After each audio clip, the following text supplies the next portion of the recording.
नमस्कार किसान भाइयों।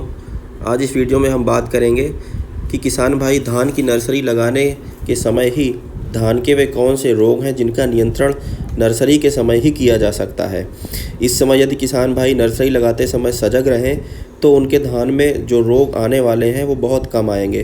तो पूरी जानकारी के लिए वीडियो में अंत तक बने रहें। हम उन रोगों की चर्चा करेंगे जिनका नियंत्रण नर्सरी में ही हो सकता है। जैसे ये जो आप देख रहे हैं या जो धान में होने वाला फंगस का एक रोग है जिसका नाम है राइस ब्लास्ट। ये देखने में जो है कि बोट के शेप का या फिर आँख के आकार का इसमें धब्बे पड़ते हैं। आप इसको नज़दीक से देख सकते हैं। ये फफूंद से होने वाला रोग है। यदि यह एक बार खेत में हो गया तो फिर इसके जो स्पोर्स हैं वो उड़ के भी एक खेत से दूसरे खेत में जाते हैं और इस तरीके से पूरे खेत को कवर कर लेते हैं। बहुत अधिक फैलने पे ये इस तरीके से दिखाई देता है, पूरे खेत में जो है ये फैल गया है और पत्तियों में बहुत जलन सी दिखाई देती है ऊपर से देखने पे। इसका नियंत्रण भी किसान भाई नर्सरी की अवस्था में ही कर सकते हैं। यदि तब भी यह रोग पूरी तरीके से नहीं जाता है तो इसको और भी बाद में स्प्रे करके किया जा सकता है। इसकी जो सबसे ख़तरनाक अवस्था होती है वो देखिए कॉलर रॉट है। यहाँ पे जहाँ पे जॉइंट है, जहाँ पे धान जुड़ा हुआ है, यहाँ पे पूरी तरीके से गल जाता है और इससे जो बालियाँ आती हैं वो खाली रहती हैं, उनमें दाने नहीं रहते। देखने में तो धान होते हैं लेकिन उनके अंदर बिल्कुल भी अनाज भरा हुआ नहीं होता है। ये जो आप देख रहे हैं यह बैक्टीरियल ब्लाइट है। यह बैक्टीरिया की वजह से होने वाली बीमारी है जो धान में होती है। इसका भी काफ़ी हद तक हम बीज शोधन के माध्यम से जो है नर्सरी में ही नियंत्रण कर सकते हैं। जब पूरे खेत में फैलता है तो पूरा खेत भूरे कलर का सूखा सूखा दिखाई देता है।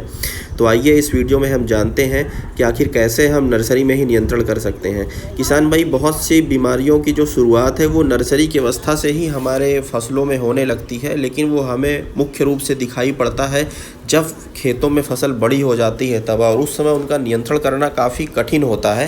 तो इसलिए हमें कोशिश करनी चाहिए, जैसा कि हमारे किसान भाई पूछते भी हैं कि क्या हम शुरुआत की अवस्था से इनका नियंत्रण नहीं कर सकते, तो जी हाँ, बिल्कुल हम इनका नियंत्रण कर सकते हैं यदि हम सही तरीके के रसायनों से बीज शोधन करें। तो बीज शोधन करने की किसान भाई जो प्रक्रिया है, चाहे वो किसी भी फंजीसाइड से या बैक्टीरियोसाइड से अगर हम बीज शोधन कर रहे हैं तो उसके लिए हमें लगभग 12 घंटे पहले बीजों को बताई गई मात्रा के अनुसार उनमें पानी में मिक्स करके दवा का पूरा मिलान कर लेना चाहिए बीज में, जिस प्रकार वीडियो में दिखाया गया है। यदि एक बार दवा मिल गई बीज में और पानी के छिड़काव से अच्छी तरीके से बीज भीग भी जाएं तो उनको सूखने के लिए हमें, यदि हमने दिन में किया है तो छाए वाले स्थान पर रख देना चाहिए ताकि अच्छे से बीज सूख जाएं और 10-12 घंटे में तो थोड़ा अंकुरण भी हो जाता है। तो फिर अगले दिन हम उनको बुआई के लिए प्रयोग कर सकते हैं। तो आइए केमिकल्स का नाम जानते हैं। तो सबसे पहला है वीटावैक्स।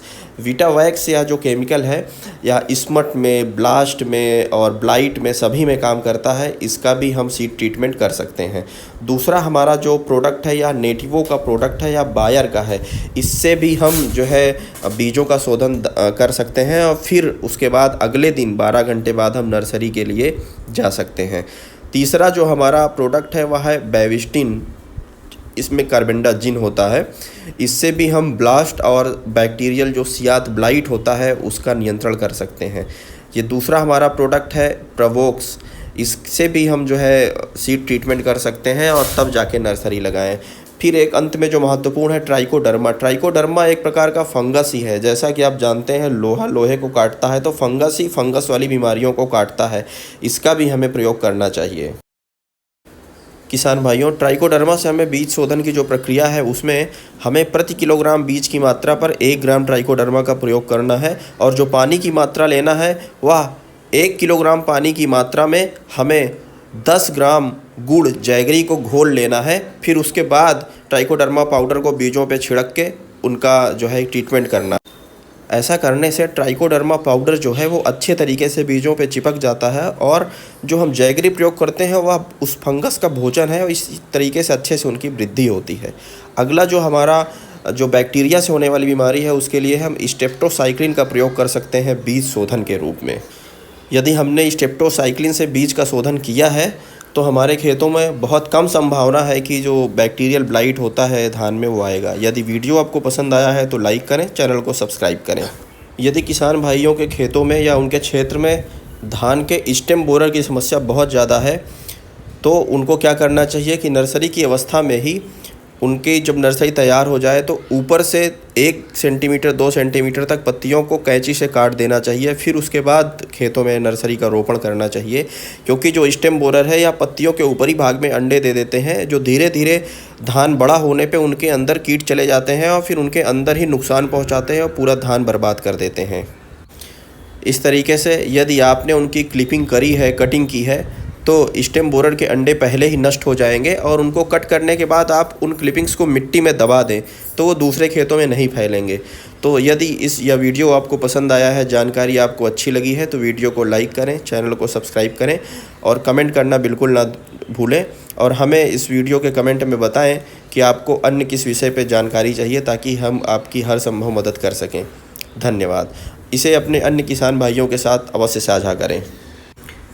इन सभी प्रोडक्ट्स का लिंक वीडियो के डिस्क्रिप्शन में दिया गया है। यदि आपको अपने क्षेत्र में आसपास ख़रीदने में असुविधा हो रही है तो इस वीडियो के डिस्क्रिप्शन के लिंक का प्रयोग करके आप इन प्रोडक्ट्स को ख़रीद सकते हैं।